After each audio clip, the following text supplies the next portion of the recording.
publique, et du Dr. Howard New, sous-administrateur en chef de la santé publique du Canada. Les docteurs seront disponibles pour des questions des médias après leurs allocutions. If you wish to ask a question, please press star 1 on your phone. Si vous désirez poser une question, veuillez appuyer sur étoile 1. Let's begin. Over to you, Dr. Tam.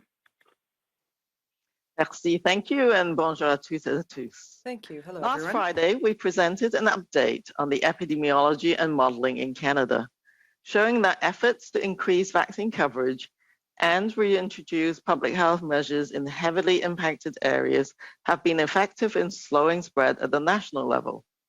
Encouragingly, the updated modeling forecast suggested that we could observe a decline in daily cases in the coming weeks, so long as we continue to increase vaccine uptake as well as maintain existing public health measures.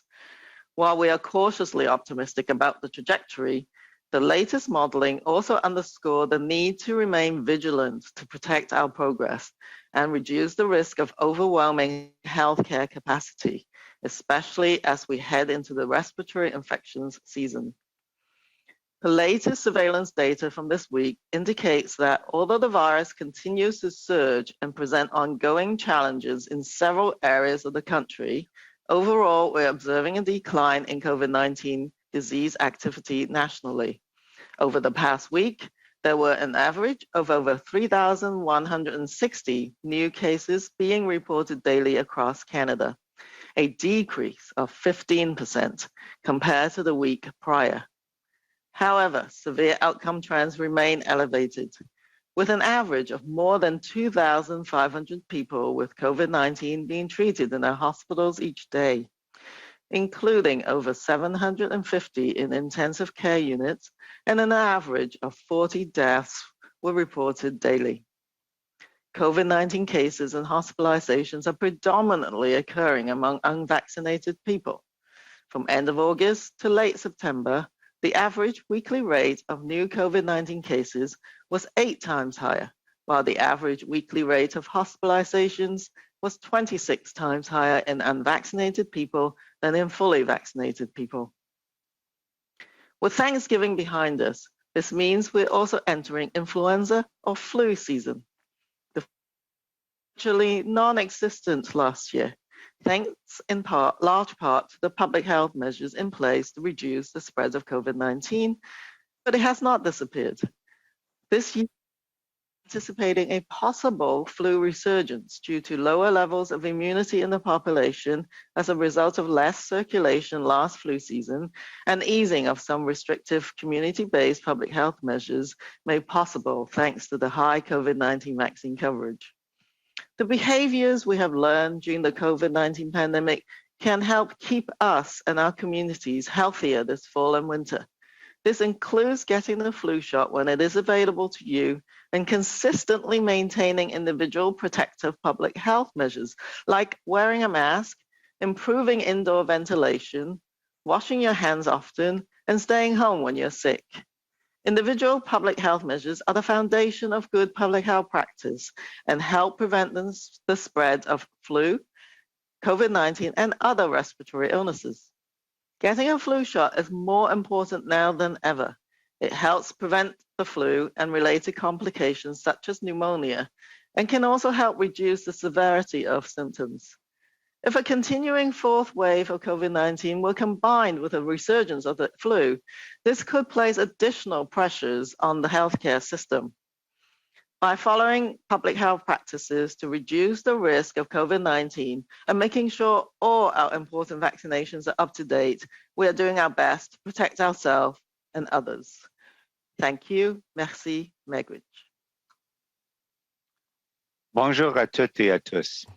Vendredi dernier, morning, nous avons everyone. présenté une mise à jour Last de Friday, l'épidémiologie we presented an et de la update on modélisation de la epidemiology and COVID-19 au modeling Canada. in Canada, Il en ressort que les efforts déployés showing that pour augmenter la efforts to couverture vaccinale increase et vaccine rétablir coverage certaines mesures de and santé publique reintroduce dans les public health régions measures fortement touchées in ont heavily permis impacted de areas ralentir la have been propagation effective in de la slowing maladie spread à l'échelle at the nationale. national level. Les nouvelles prévisions modélisées sont Encouragingly, encourageantes the et updated suggèrent modeling que nous forecast pourrions suggested that observer we could une observe a diminution du decline nombre de cas quotidiens in daily dans les cases semaines à in the venir coming si nous weeks. continuons à augmenter la so long couverture as we vaccinale continue to et si nous increase maintenons vaccine les mesures de uptake, santé publique as well as existantes. maintain existing public Malgré un health optimisme measures. prudent quant à la trajectoire, la While dernière we are modélisation a cautiously également mis en optimistic about the évidence la trajectory, nécessité de the rester vigilant latest pour modeling préserver also nos underscored acquis the need et to réduire remain le vigilant risque de to dépasser protect les our capacités progress de soins, en and particulier à l'approche de reduce la the risk saison of des overwhelming infections healthcare capacity, respiratoires. especially as Selon we les head dernières into the données de respiratory surveillance de infections cette semaine, season.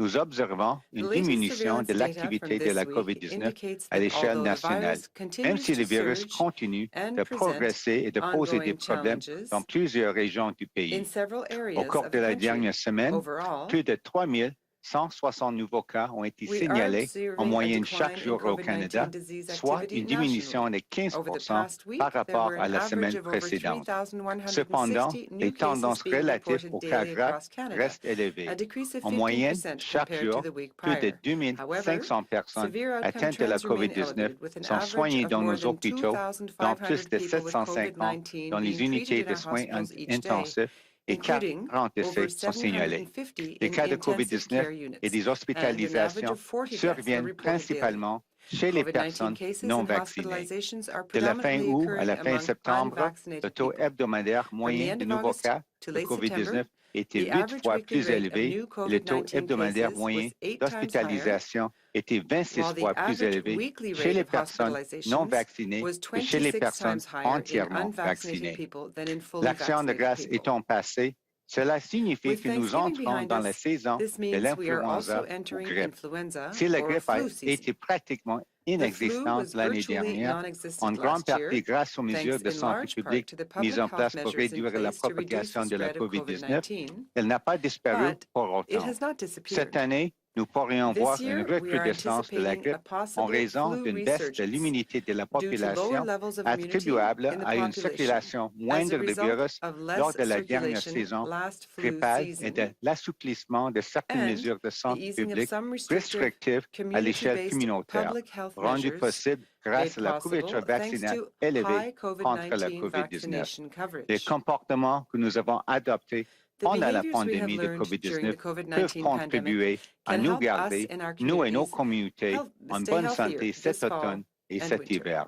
Par exemple, nous faire vacciner This contre la grippe includes lorsqu'il getting est the flu possible de le shot faire when et it is continuer available de prendre des to mesures de you protection and individuelle de consistently santé maintaining publique, comme individual porter un protective masque, public health améliorer la measures, like ventilation wearing a intérieure, mask, nous laver improving souvent les indoor mains et rester ventilation, à la maison si nous washing sommes your hands malades. often, Les and mesures de staying home santé when you are publique sick. individuelles forment la base des Individual bonnes public pratiques de health santé measures publique are et the foundation contribuent à of good prévenir la public health propagation de practice la grippe, and help de la prevent the spread COVID-19 of the et flu, d'autres maladies COVID-19, respiratoires. and other Il est respiratory plus important illnesses. que jamais de se faire Getting vacciner a flu contre la shot grippe. is more Le important vaccin now than aide ever. à prévenir la It grippe helps prevent the et les flu and complications related connexes, comme la complications, such pneumonie, as et peut pneumonia, également contribuer à and can réduire la also help gravité reduce des the severity symptômes. of Si une symptoms. quatrième vague prolongée de If a COVID-19 continuing était fourth combinée wave of à une COVID-19 were recrudescence de la combined grippe, with a cela resurgence of the pourrait flu, exercer des pressions this could encore place plus fortes additional sur le pressures système de on the healthcare santé. system. Si nous voulons mettre toutes les chances de notre côté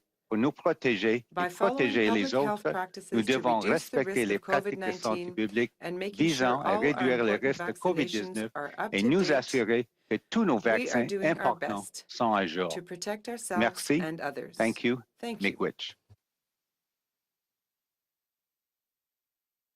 Thank you, Dr. Merci. We will now open the phone line to questions. We ask that you limit yourself to one question and only one follow-up. We'll be taking questions in both official languages. Donc, nous allons prendre vos questions. Nous vous demandons de vous limiter à une question et une question de suivi. Vous pouvez poser vos questions dans l'une des deux langues officielles. Donc, commençons la période de questions. Opérateur, over to you. Thank you. Merci. Please press star 1 at this time if you have a question. Veuillez appuyer sur étoile 1 maintenant pour poser une question. Our first question is from Marieke Walsh from the Globe and Mail. Please go ahead. À vous la parole. Good morning, doctors. I'm wondering first about vaccine mandates for healthcare workers. We've seen them roll out across many provinces, and I'm wondering if you think they are warranted or if the risk of losing staff outweighs the potential harm of spreading COVID. Thank you for that question. Of course, as you know, that these mandates are in the provincial jurisdiction, and they, of course, know their workforce the best. But healthcare workers are, because of their jobs, are committed to protecting and essentially treating and supporting people at very high risk. So it is important that they get vaccinated both for the protection of themselves and the people that they're looking after.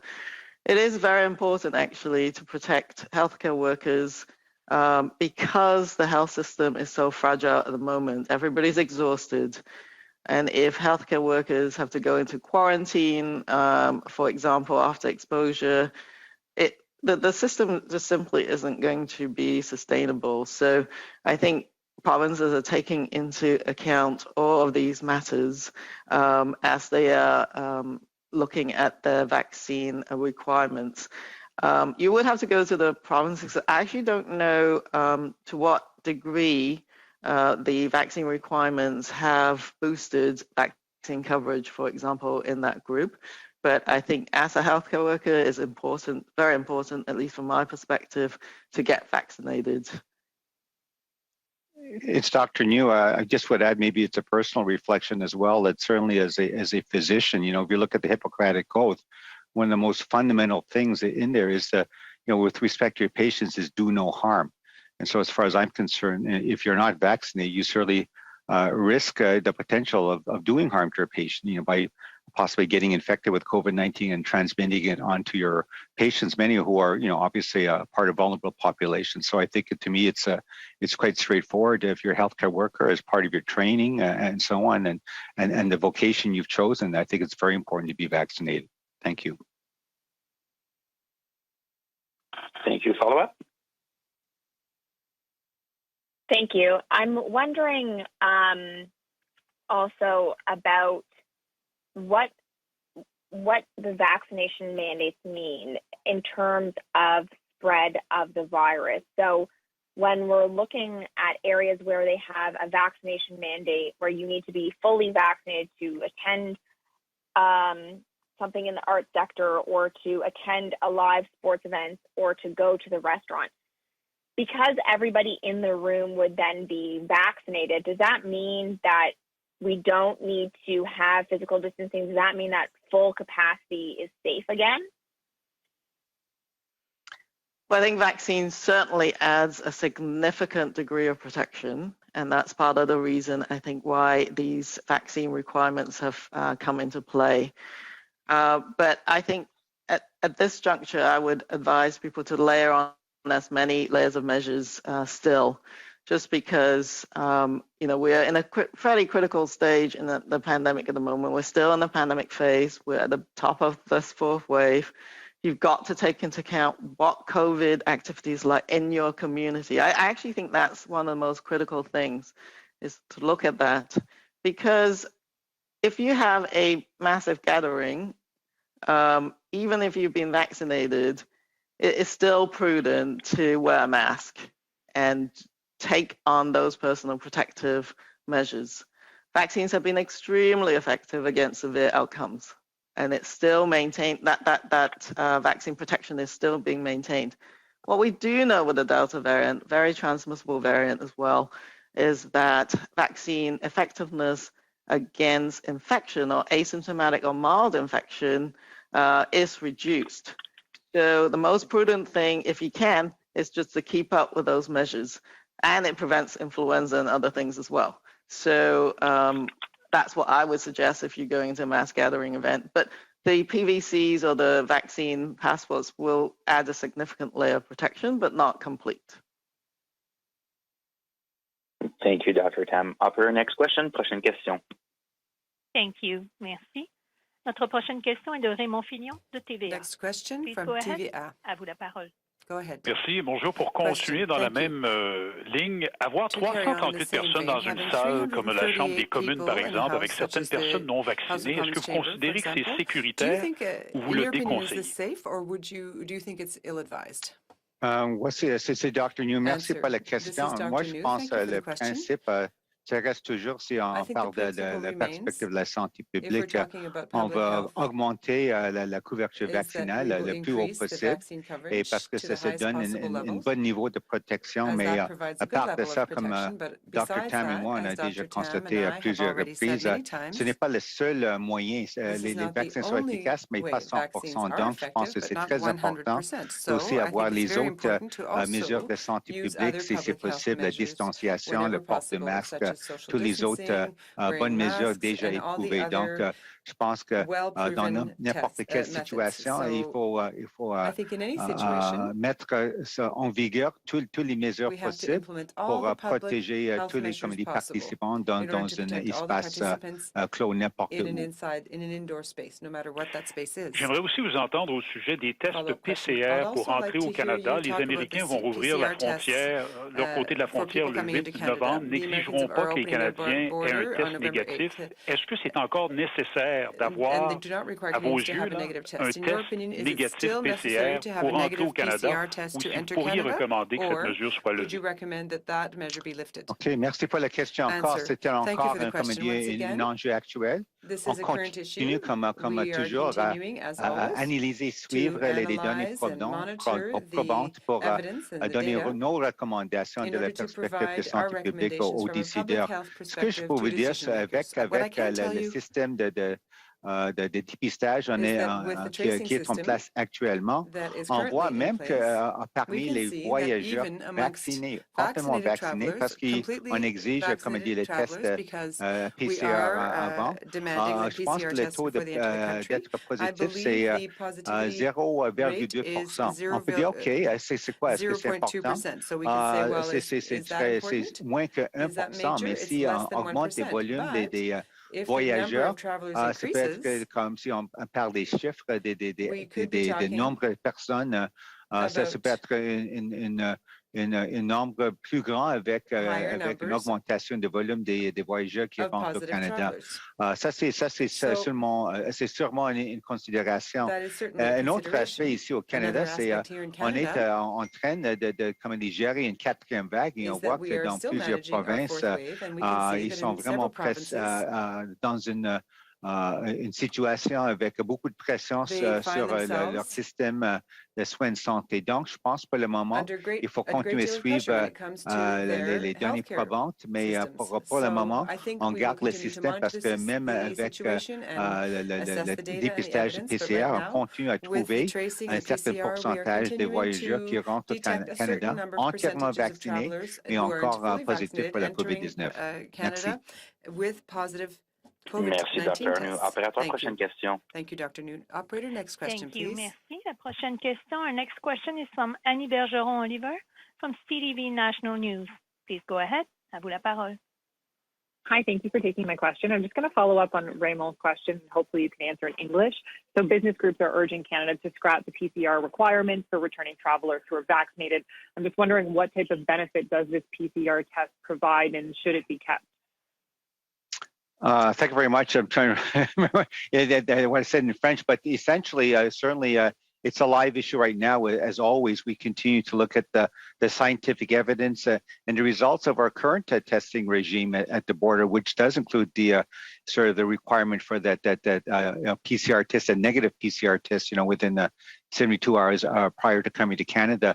And what I think is interesting is that based on the data that we've been able to analyze to date, there's a certain percentage, about 0.2%, I think last time I looked at the data, of fully vaccinated travelers coming to Canada that have tested positive for COVID-19. So then the question, ensues, okay, is that, good or bad? It's less than 1%, but if you look at the volumes of people increasing coming to Canada as a percentage, the actual true number of people coming would obviously potentially be increasing as well. So I think that right now it's certainly another layer of protection. It's something that is in place at the moment, and we continue to look at the evidence. But as we've said before, that there's no sort of a system that's foolproof, and I think at the end of the day, it's a matter of sort of looking at from a risk perspective, risk tolerance and risk management. And obviously, we give our best advice to the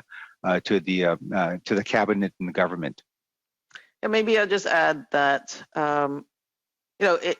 we have to have ongoing evaluation and discussions, there is no doubt. But I would just like to remind everyone that right now we're still at the top of that fourth wave.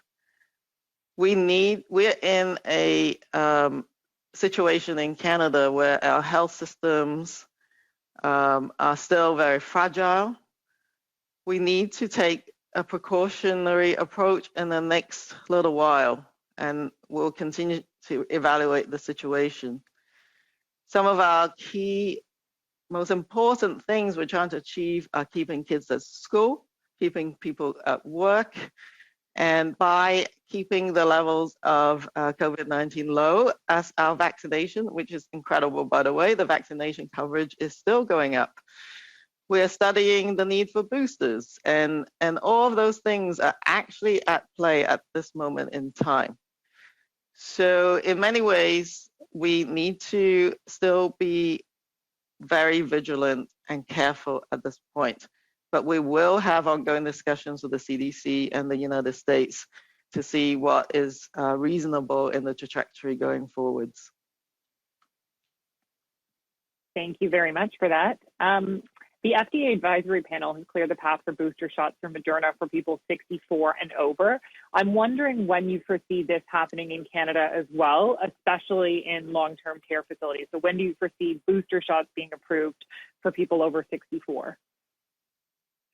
There's two aspects to this question, I think. Health Canada has got the submissions from Pfizer and from Moderna for the additional dose.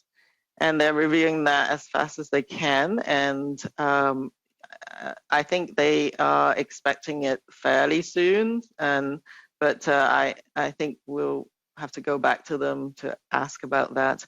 At the same time, and we're trying to coordinate this, the National Advisory Committee on Immunization is going to be making further recommendations quite soon, actually, we expect that, on additional doses. Just as a reminder, NACI's already made a recommendation to give an additional dose to people who have lower immune responses, those who are immunocompromised, and they've already recommended vaccination, an additional dose to those in long-term care, senior and congregate living settings. So provinces are already beginning those boosters. And we expect the National Advisory Committee to next make some recommendations on other high-risk groups, and some of whom receive the vaccines the earliest in our vaccination programs, and we expect that to occur shortly. Thank you, Dr. Tam. Operator, next question. Prochaine question.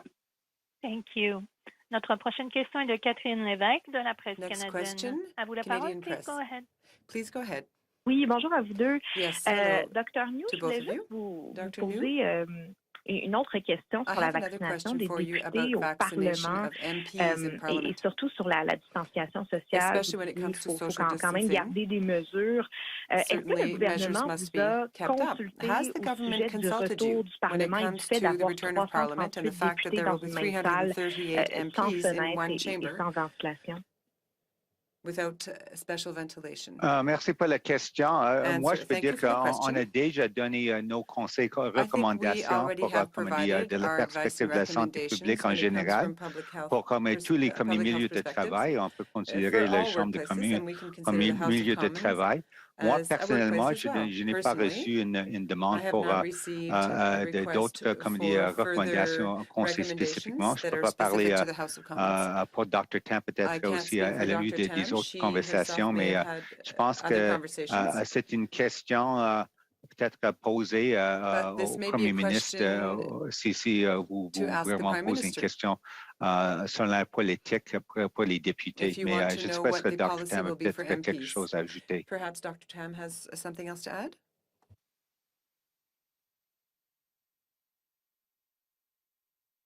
I don't know if Dr. Tam wants to answer.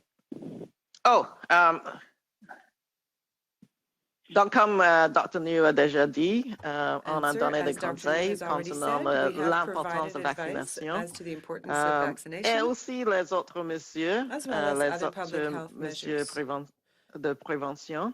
Donc, c'est le même politique So the qu'on same a policy besoin applies de mettre en place pour la Chambre de communes ou les to the autres House of Commons. comités Has de Parlement. any other or any other parliamentary And committee? of course, for the federal government and our employees, we already have policies that's being rolled out as we speak on the need for all federal employees to be vaccinated, save for very little exemptions in terms of rationale. So we're, of course, as federal employees, public service, very supportive of this approach. Merci, Dr. Tam. Question suivie?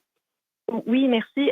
Donc, si je comprends bien, Follow-up là, question? le gouvernement, Yes, pas, if I le correctly bureau du Premier understand, ministre n'a pas then consulté the l'Agence de la santé publique à ce sujet-là. government or the Et Prime je voulais Minister juste has vous not consulted demander the Public Health directement, Agency on Dr. this New, topic. And Dr. est-ce New, I que wanted dans to ask you, l'éventualité que les députés soient should the 338 MPs, ou in à fact, revenir number à la Chambre des 338 communes, in the House est-ce of qu'ils Commons in doivent person, tous être pleinement vaccinés? Est-ce must que they vous all pensez be que ce fully serait une vaccinated? recommandation Do qui you serait think plausible this selon l'Agence? is a plausible recommendation in the, according to the Public Health Agency? Merci pour la question. Moi, je peux Thank you dire for the que question. dans tous les, I can say that milieux de travail, et Dr. Tam et in moi all aussi ont workplaces, déjà parlé de and même de Dr. Tam and I politique have pour les already talked fonctionnaires. Je about pense que the c'est important comme importance of such principe policies for public servants, and I do believe that it is important as a principle idéalement 100% to d'une increase, population ideally up to 100% ciblée of a soit targeted vaccinée. Donc, population, the vaccination c'est rate. ça pour, comme un objectif de la So santé publique, that is mais a public health si on goal. parle des personnes But if we're spécifiquement, talking about people specifically, c'est quelque chose peut-être mieux posé comme une question that may pour le be a Premier question ministre, mais that better nous autres, on asked a of the déjà Prime donné Minister. nos As I said, we recommandations. have Je given pense que our c'est toujours idéal, recommendations, moi, pour tous les travailleurs de soins de and santé. Il y a beaucoup de just groupes as for healthcare aussi workers or au many other risque. groups On that are continue à higher risk, recommander we continue to les vaccins. recommend C'est très important. On voit que c'est vaccination. It's efficace, very que pour important. moi, We can see that s'il n'y a it's a pas very vraiment, effective comment dire, une measure. contre-indication And médicale, if there's no parce qu'on a eu medical déjà peut-être une réaction contraindication, anaphylactique perhaps because you've already contre un had an vaccin ou anaphylactic peut-être une response myocardite to après une première reaction to a dose d'un vaccine vaccin. or a strong Moi, je vois reaction aucune to the raison first dose of the vaccine. I see pourquoi no pas se reason for protéger which contre une people maladie should not si grave comme protect la themselves against COVID-19. such a Et ce serious n'est pas disease seulement une as question de se COVID-19. And protéger, mais it's aussi not just about protéger les protecting autres. oneself, it's about protecting Dr. people Tam et moi, around comme you beaucoup des too. Canadiens, Dr. Tam, myself, and like nous many sommes Canadians entièrement vaccinés. are Et je fully pense que vaccinated. c'est quelque chose qu'on continue à I think encourager this is tous something les we autres continue Canadiens et to Canadiens encourage aussi à all se faire Canadians vacciner s'ils to n'ont pas to encore reçu get les fully deux doses vaccinated if they pour une have not yet vaccination received complète. both Merci. doses of the vaccine. Merci, Thank you. Dr. New. Thank Operator, you, next Dr. question. New. Prochaine question. Thank you.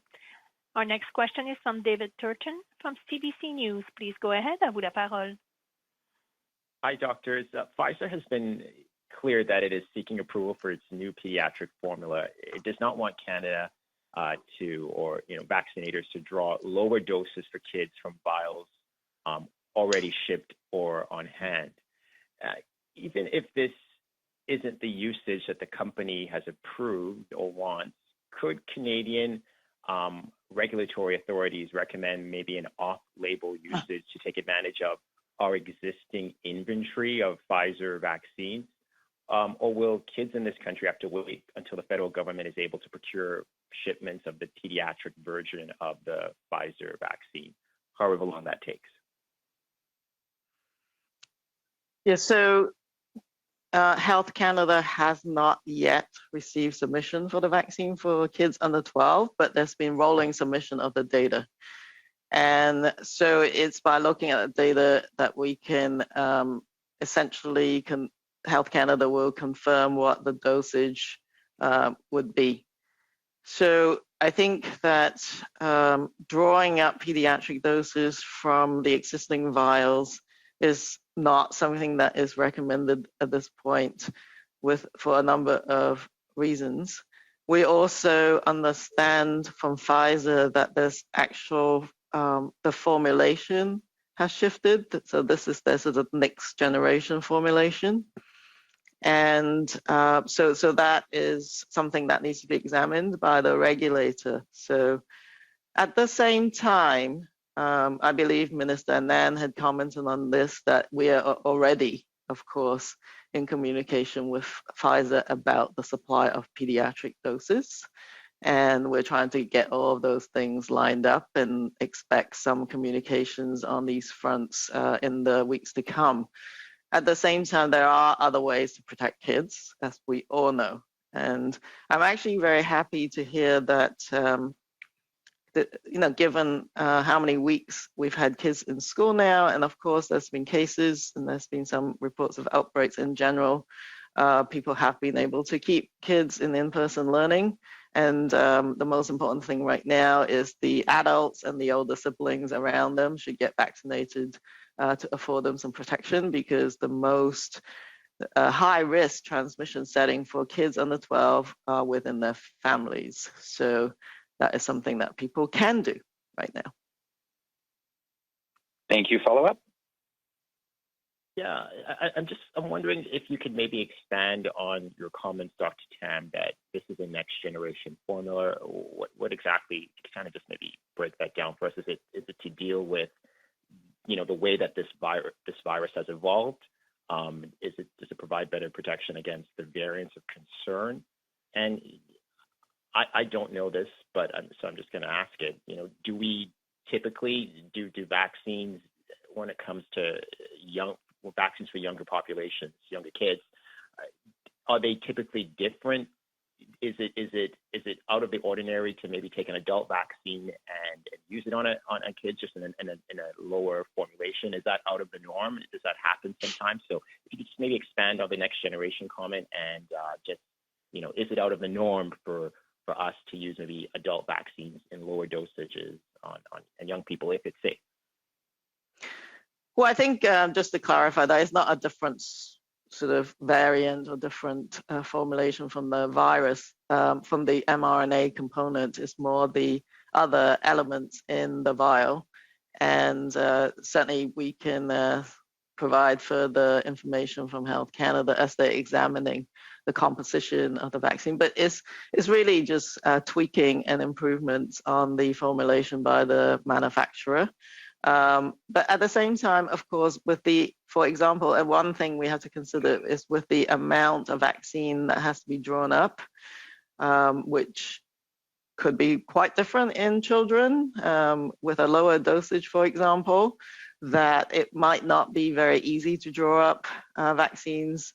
You can certainly look for different kind of needles that might do the trick, but you can't just dilute that vial by increasing proportions, because that might actually change some aspect of how the formulation might work. So that's why it's very difficult. And then there are some other considerations, of course, in terms of multiple, plunging into a vial of different needles can increase certain risks of, inputting microorganisms, but that's I think a sub bullet of considerations. But I do think that we should follow the data. We need to examine the data for safety and effectiveness and let the regulator do its work and the National Advisory Committee on Immunization to do the recommendations prior to implementing a general immunization program for children. Thank you, Dr. Tam. Operator, next question. Prochaine question. Thank you. Notre prochaine question est de Eric Plouffe de Radio-Canada. Next question, Radio-Canada. Please go ahead. Bonjour à vous deux. J'aimerais revenir sur la question de l'exigence de tests de dépistage à la frontière. J'aimerais avoir des précisions. Est-ce que c'est possible de savoir, parce que le taux de voyageurs positifs est quand même très bas, est-ce qu'il y a un seuil de taux de voyageurs positifs en deçà duquel les tests ne seraient plus exigés? Merci pour la question, c'est Dr. New. Non, la réponse rapide, c'est non. Il n'y a pas spécifiquement une seuil, c'est vraiment une question de continuer à analyser les données probantes, mais c'est aussi une question de, comme dit, plus une seuil des tolérances de risque, parce qu'on continue d'avoir des bonnes discussions avec nos homologues des provinces et territoires. Et on peut vous dire qu'il y a peut-être une gamme de perspectives comme des seuils de tolérance de risque parmi les provinces et territoires. Donc, c'est très important de continuer d'avoir une bonne collaboration avec les provinces et territoires. Et aussi, comme je pense que j'ai déjà répondu aussi en français et Dr. Tam en anglais, qu'à part de la frontière, il faut aussi regarder c'est quoi la situation ici au Canada actuellement. Et on voit dans plusieurs provinces, il y a beaucoup de pression sur le système de soins de santé. Donc, il faut continuer à gérer qu'est-ce qu'on fait pour la population ici à l'intérieur, au sein du Canada. Et si on continue peut-être à avoir plus de voyageurs complètement, entièrement vaccinés qui peuvent rentrer dans le pays, c'est aussi une question. C'est quoi les couches de protection aussi pour assurer qu'ils sont,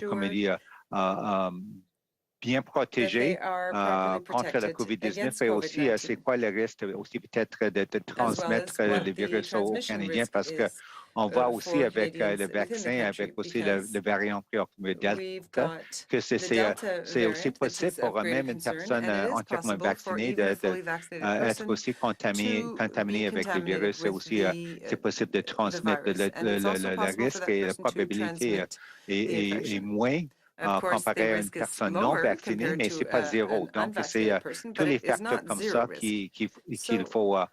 c'est nécessaire d'analyser et ce n'est pas seulement une simple chiffre comme c'est quoi le taux de positivité parmi les voyageurs qui rentrent au Canada entièrement vaccinés. Merci. Non,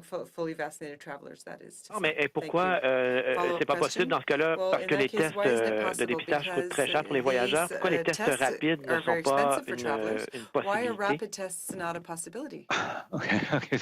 Merci pour la question. C'est une bonne question, mais c'est aussi un peu technique. Je pense qu'on a répondu à cette question à plusieurs reprises aussi parce que les tests rapides, c'est sûr, c'est un autre outil, c'est un bon outil à ajouter comme une autre mesure de protection, mais aussi comme une certaine, comme sensibilité aussi spécificité pour avoir des résultats fiables. Et on sait que les résultats fiables, si on parle des fausses positifs et fausses négatifs, pour les tests rapides, ce n'est pas si efficace que ce que je peux vous dire comparé au dépistage PCR. Donc, c'est peut-être mieux utilisé dans certaines circonstances, peut-être comme un programme de dépistage, si on fait un test dépistage pour quelqu'un peut-être 2-3 fois peut-être par semaine régulièrement, aussi peut-être si on a aussi une indication, on a une éclosion. Il y a certaines circonstances. C'est peut-être une réponse longue, mais c'est pour vous dire que chaque technologie, chaque dépistage a leur propre meilleure utilisation et le dépistage PCR pour l'instant, pour une seule dépistage pour un voyageur qui rentre au Canada, c'est plus fiable pour les résultats que seulement un test rapide. D'accord, merci. Merci, Dr. New. Après la prochaine question, next question. Merci. Our next question is from Laura Osman from the Canadian Press. Please go ahead. À vous la parole. Good morning. Thanks for taking our questions today. I wanted to follow up on what you were saying about the flu. You mentioned that our healthcare systems are already quite fragile, and the latest surveillance data shows higher than expected levels of RSV. I'm just wondering what, if anything, can be done at a national level to bolster hospitals that are already getting slammed in the ER. I'm thinking of places like CHEO, who may need extra support when they've already been burned out by COVID. Yes, so on the public health sector, of course, we're in the prevention business. And again, emphasizing that get the flu shot. The clinics are probably about to start. Every province and territory will make a decision on when they do that. So that's very important for anyone over the age of 6 months, because that would help reduce the pressures on the health system. And of course, using the great sort of personal protection behaviors that we've learned during COVID can help prevent the other viruses, including RSV. I think we've seen parainfluenza virus as well as influenza. And so all of these things can help reduce the pressures on the health system. Of course, healthcare capacity cannot be generated overnight, and particularly things like ICU capacity.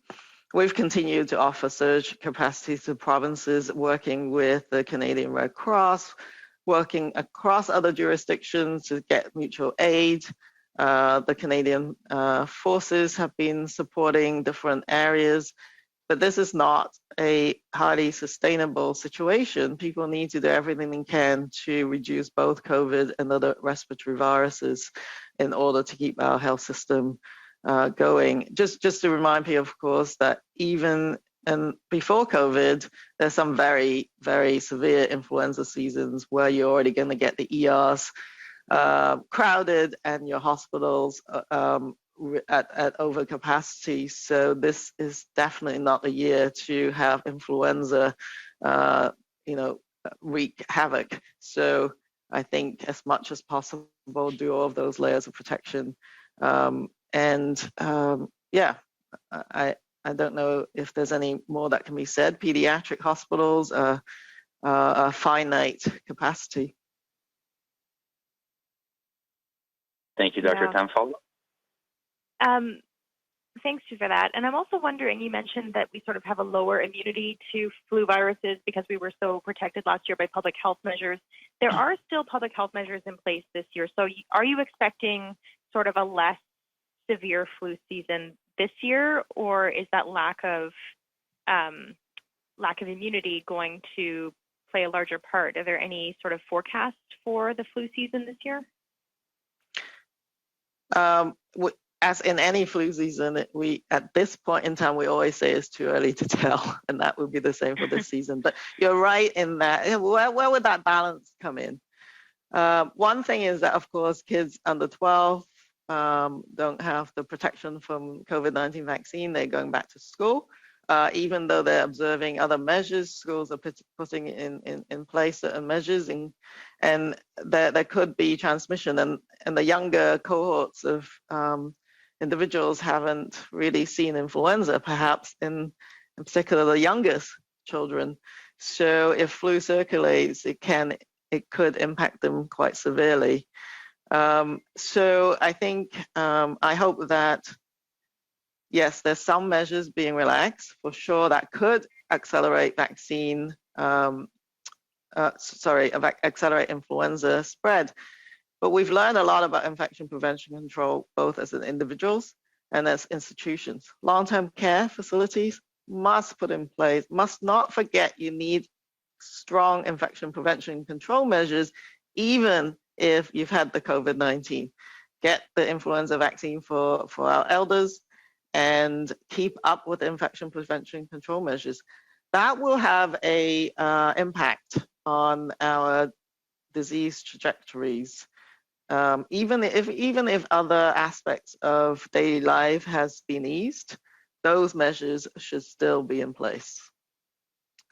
Yeah, it's Dr. New. Maybe I can just elaborate on a few points that Dr. Tam's already raised. So when we talk about public health measures, we can see that, as a society, we want to open up and get back to quote, as normal as possible our lives from before. And so, with capacity limits increasing, let's say in sporting events and so on, that's, I think, sort of a positive step. But obviously that's based on, high vaccination rates and so on. But I think if there is a silver lining, as evidenced by what happened with the flu season last year, is that people have taken to heart the personal protective measures that you could be taking to protect yourself, not just against COVID-19, but against a whole host of respiratory infections. So look at, hand hygiene and the sanitizer, hand sanitizer you see available everywhere. And, and the use of masks as people go out in public, as well as obviously people staying home if they're sick. And so hopefully these types of behaviors will carry on long past, hopefully when we get past COVID-19 and become part of sort of normal health behaviors to protect ourselves in the future against other respiratory infections, including annual flu. Thank you.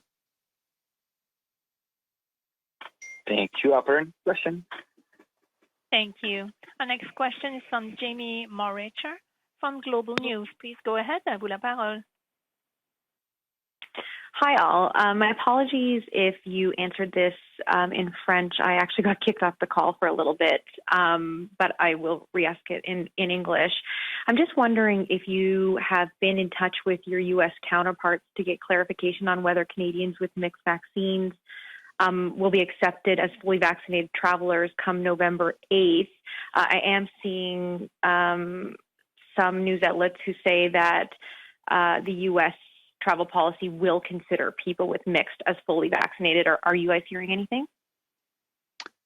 Maybe I'll start just because I think that you're referring to a question answered in French. What I would say is that Dr. Tam, myself, and others, as we've said previously, it's been a sort of a full court press or no stone unturned in terms of our discussions with U.S. officials at all levels and all different departments with respect to showing them sort of the Canadian data and why we've done so well with our quote mixed dose schedule.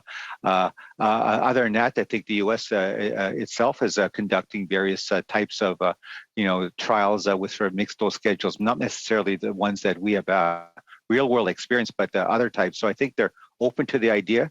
We've given them the data, and I know that there are other discussions ongoing. So that's about the extent as far as being at least being fully sort of in the know in terms of where we're coming from in terms of what we would hopefully have them put forward as their final policy. But I'll turn over to Dr. Tam for any additional points. So obviously, I think she's maybe had even more conversations with the U.S. counterparts. We've engaged every organization and at different levels, CDC, NIH, and of course the different areas of the Health and Human Services, the Surgeon General, and others to discuss the global and health Canadian experience. But I do know that there's data being submitted that are done by the NIH, for example, looking at this very question. So I know that the United States is actively reviewing that evidence. We haven't actually heard what the outcome is, but obviously they will come to some conclusion prior to the proof of vaccination requirements when I believe in November.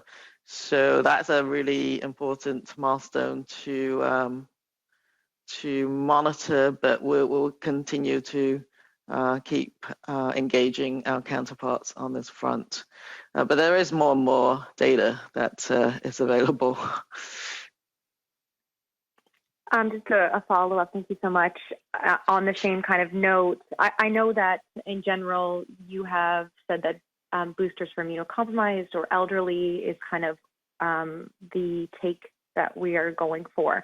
But would you, at this point, consider prompting provinces to move forward with boosters for travelers who have mixed doses, given it's still unclear what the U.S. has decided?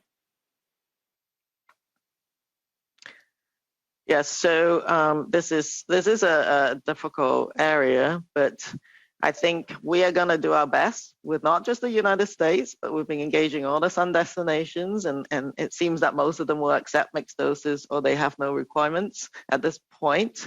The Europeans, the UK is already accepting Canada's mixed dose, and we know that over a dozen, at least 16, I think at the last count, European countries have their own combination schedules already. So there are some countries where there's more certainty in terms of that recognition. But the US is the key country. So I think we're going to have another look at the national approach once we see what the US decision is. And of course, we want to be able to support Canadian travelers and look at all different options. But as you say, the US is key. and we look forward to keep engaging them and seeing what the decision is. Thank you, Doctor. Operator, next question. Thank you. Our next question is from David Turchin from CBC News. Please go ahead. À vous la parole.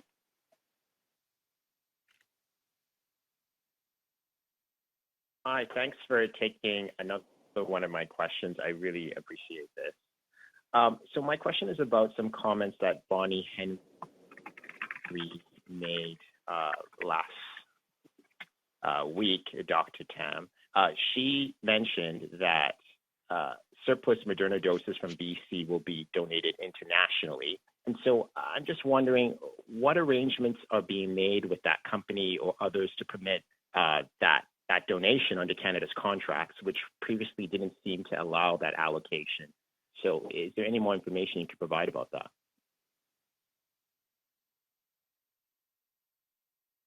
Yes, so one really key principle in terms of our vaccine rollout is that we must minimize wastage in Canada, as well as support the international response. So with both of those principles in mind, we have worked really hard to go places where we have never gone before, which is to have the abilities to gather up the unused doses that are still under under tight controls in terms of quality control and environmental control. So this being the provincial vaccine depots or stockpiles, and the federal central doses of vaccine. Those can now be moved out and be donated to other countries. So we've, of course, has been donating AstraZeneca vaccine internationally since the last summer, and that has worked. And so it would be the same concept in looking at our Moderna doses as well.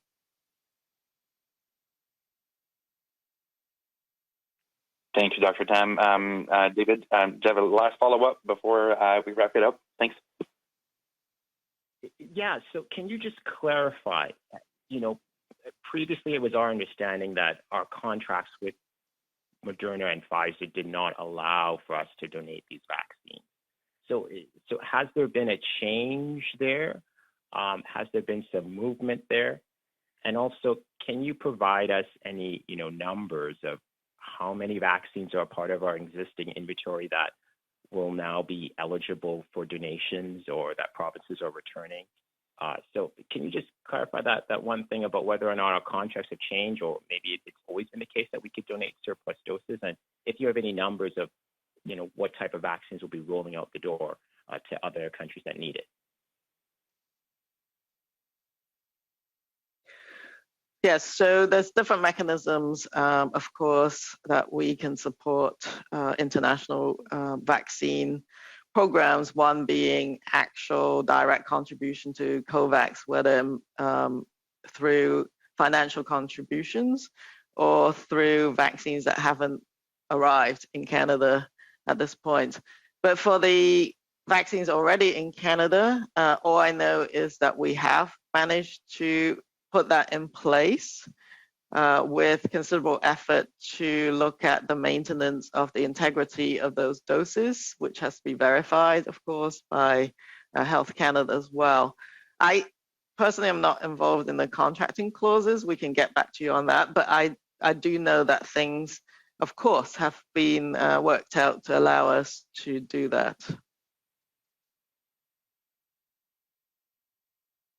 Thank you, Dr. Tam. That concludes today's press conference. La conférence de presse est maintenant terminée. Have a good day. Bonne journée. Thank you. Merci. The conference